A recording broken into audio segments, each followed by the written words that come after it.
Illum l-ewwel ta' Jannar 2017, il-jum li fih jiskattaw is-sitt xhur tal-Presidenza Maltija tal-Kunsill tal-Unjoni Ewropea. Ninsabu propju fil-Palazz tal-Gran Mastru fejn se jkunu qegħdin isiru għexieren mill-220 laqgħa li se tkun qed issir madwar Malta u Għawdex. Hawnhekk propju f'din il-Kamra, l-Kamra li se tkun qed tilqa' laqgħat informali tal-Ministri.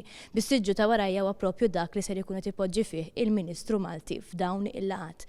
Iżda ser ikun qed jiġri millum il-qudiem.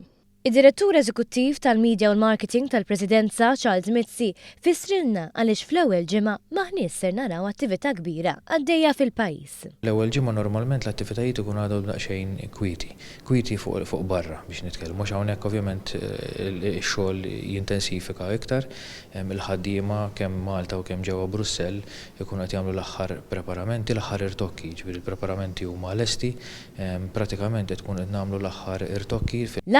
Tokki loġistiċi għal iktar minn 1800 laqa teknika li se jsiru tul dawn is-sitt xhur f'Malta u Brussell u għas-16 il-laqa ministerjali informali f'pajjiżna.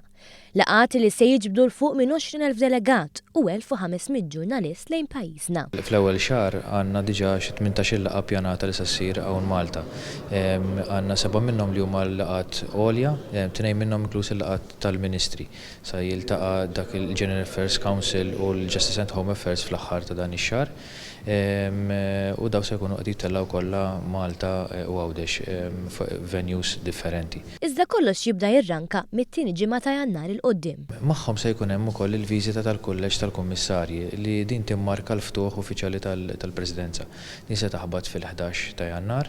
Il-Kummissarji kollha se jiġu hawn Malta, jiltaqgħu mal-Kabinett tal-Ministri u jkun hemm ġurnata ta' attivitajiet li tilħaq l-qofol tagħha bil-ċerimonja uffiċjali li se ssir ġewwa dar il-Mediterran. Mizzi stqarmana li huwa kruċjali li pajjiżna sa mill-bidu tat-terminu ikun ippreżentat f'lenti tajba mal-bqija tal-Ewropa, mill-lat ta' professjonalità u anke mill-lat viżiv. Għaldaqstant se tingħata attenzjoni partikolari lill-midja. Se jkun hawn viżita ta' ġurnalisti ewlenin li huma bbażati ġewwa Brussell.